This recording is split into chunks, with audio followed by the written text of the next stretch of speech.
Hello everybody, welcome to our channel. So today we are going to discuss about further part of the chapter metals and non-metals. So अब हम बात करेंगे mercury की. Mercury एक silvery white liquid metal है. ये glass को गीला नहीं करता. अगर आप ग्लास में रखेंगे तो वो गीला नहीं होगा, उसमें मॉइस्चर नहीं आएगा, और ज़रा सा भी आप इसे गर्म या ठंडा करते हो तो ये एक्सपेंड हो जाता है या फिर कॉन्ट्रैक्ट हो जाता है. मतलब हीटिंग पर एक्सपेंड होगा और कूलिंग पर कॉन्ट्रैक्ट होगा. तो इसलिए हम इसे थर्मामीटर में यूज़ करते हैं. हम इसे ब्लड प्रेशर जो स्फाइग्मोमैनोमीटर होता है उसमें यूज़ करते हैं, और जो आपके बाकी साइंटिफिक एपरेटस होते हैं उसमें यूज़ करते हैं. ट्यूबलाइट्स में यूज़ होता है, CFL बल्ब्स में यूज़ होता है. और से गोल्ड को एक्सट्रैक्ट करने के लिए मरकरी यूज़ होता है. डेंटल में फिलिंग्स यूज़ होता है as a silver amalgam and gold amalgam. Amalgam क्या होता है? किसी भी मेटल को जब आप मरकरी से मिला देते हो तो आप उसे अमलगम कहते हो. नेक्स्ट आता है जिंक. जिंक एक ब्लूइश वाइट मेटल है, ना मेलेबल है ना डक्टाइल है, ब्रिटल है बल्कि. तो इसका हम यूज़ करते हैं ब्रास और ब्रॉन्ज जैसे एलॉयज़ बनाने में. Brass is an alloy of copper and zinc and bronze is an alloy of copper and tin. Dry cells बनाने में, और इसको एज ए इलेक्ट्रोड मेटल भी यूज़ किया जाता है. इसको आप आयरन शीट्स को कोट करने में यूज़ किया जाता है, जिस प्रोसेस को हम, अगर आप आयरन शीट को के ऊपर जिंक की कोटिंग लगा देते हो तो उसको आप गैल्वेनाइजेशन कहते हो, जिससे क्या होता है आपका आयरन जंग लगने से बच जाता है, आयरन की रस्टिंग कम हो जाती है. नेक्स्ट आता है आपका मैग्नीशियम. मैग्नीशियम अवेलेबल है in the form of ribbons, और आप इसको यूज़ करते हो फायरवर्क्स में क्योंकि ये डेसलिंग लाइट के साथ बर्न करता है. इसको आप यूज़ करते हो एलॉयज़ बनाने में, जिसको आप मैग्नेलियम एंड ड्यूराल्यूमिन भी बोलते हैं. और मैग्नीशियम काफ़ी इंपॉर्टेंट है लाइफ के लिए. आपका जो ग्रीन पिगमेंट है क्लोरोफिल जो प्लांट्स में प्रेजेंट होता है उसमें मैग्नीशियम कंपाउंड्स होते हैं, जिसमें ये कैपेबिलिटी होती है कि वो सोलर एनर्जी, सन की एनर्जी को कैप्चर करते हैं और फोटोसिंथेसिस के प्रोसेस को कैरी आउट करते हैं. जो हमारे पटाखे होते हैं, फायरवर्क्स होते हैं, तो उसमें बहुत सारे मेटल्स के कंपाउंड्स होते हैं जैसे स्ट्रोंशियम, मैग्नीशियम, बैरियम. तो इनका क्या फ़ायदा होता है? मैग्नीशियम से एक वाइट लाइट आपको जो पटाखों में दिखती है वो आती है, और बैरियम कंपाउंड से आपको जो ग्रीन लाइट दिखती है पटाखों में वो आती है, और स्ट्रोंशियम कंपाउंड से जो रेड लाइट दिखती है पटाखों में वो आती है. और नेक्स्ट आपका आ जाता है टिन. टिन एक सिल्वरी वाइट मेटल है, काफ़ी मेलेबल है लेकिन डक्टाइल नहीं है. मतलब आप उसकी शीट्स तो बना सकते हो लेकिन इसके तार नहीं बना सकते. इसमें जंग भी नहीं लगता है. आप इसको फूड कैंस की टिनिंग में यूज़ कर सकते हो या फिर बर्तनों में यूज़ कर सकते हो. इसके कैंस भी बनते हैं ताकि आप उसमें फूड स्टफ्स रख पाओ, स्पेशली ग्रेन्स, मतलब जैसे अनाज रखने के लिए इस्तेमाल होता है. आयरन शीट्स को टिन से कोट करने के बाद आप उसको बॉक्सेस और बिग कंटेनर्स में भी इस्तेमाल कर सकते हो. नेक्स्ट आता है आपका लेड. लेड काफ़ी हैवी सिल्वरी ग्रे मेटल होता है. लेड से आप सैनिटरी पाइप्स बनाते हैं, बुलेट्स की टिप्स बनती हैं, टिन की रूफ्स बनती हैं, और सोल्डर बनता है जो कि 50% लेड और 50% टिन का मिक्सचर होता है. गोल्ड और प्लेटिनम काफ़ी नोबल मेटल्स होते हैं क्योंकि केमिकली बहुत इनर्ट होते हैं. इनर्ट होने का मतलब ये है ये किसी भी सब्सटेंस के साथ आसानी से रिएक्ट नहीं करते. एयर, वाटर, एसिड या फिर एल्कली कुछ भी हो उससे अनअफेक्टेड रहते हैं, इसलिए फ्री स्टेट में ज़्यादा मिलते हैं, और इनका जो चमक होती है वो काफ़ी लंबे समय तक रहती है. नेक्स्ट आता है आपका प्लैटिनम. प्लैटिनम काफ़ी चमकीला मेटल होता है, काफ़ी प्रेशियस मेटल होता है. गोल्ड की तरह प्लैटिनम भी आसानी से ना आपके एयर, वाटर, एसिड और एल्कली के साथ रिएक्ट नहीं करता. प्लैटिनम एक बहुत अच्छा कैटलिस्ट भी होता है, और प्लैटिनम की आपकी एक्सपेंसिव ज्वेलरी बनती हैं, वॉचेस बनती हैं, इलेक्ट्रोड्स बनते हैं, इलेक्ट्रोलिटिक सेल्स बनते हैं. प्लैटिनम का आप यूज़ करते हैं as a catalyst for the hydrogenation of unsaturated oils, जिससे वनस्पति घी बनता है. प्लैटिनम का यूज़ एसिड्स बनाने में भी होता है. नेक्स्ट आता है आपका टंगस्टन, जो कि शाइनी ग्रे मेटल है, सॉलिड स्टेट में एग्जिस्ट करता है रूम टेम्परेचर पे. काफ़ी हाई टेम्परेचर को झेल सकता है ये, क्योंकि इसका मेल्टिंग पॉइंट मेटल्स में सबसे ज़्यादा होता है.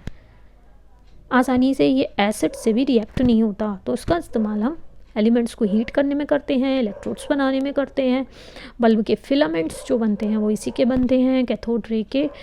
कैथोड रे ट्यूब में भी इस्तेमाल होता है, माइनिंग इंडस्ट्रीज़ में इस्तेमाल होता है, हैवी मेटल एलॉयज़ बनाने में भी इस्तेमाल होता है, जिनका इस्तेमाल कटिंग टूल्स बनाने में होता है।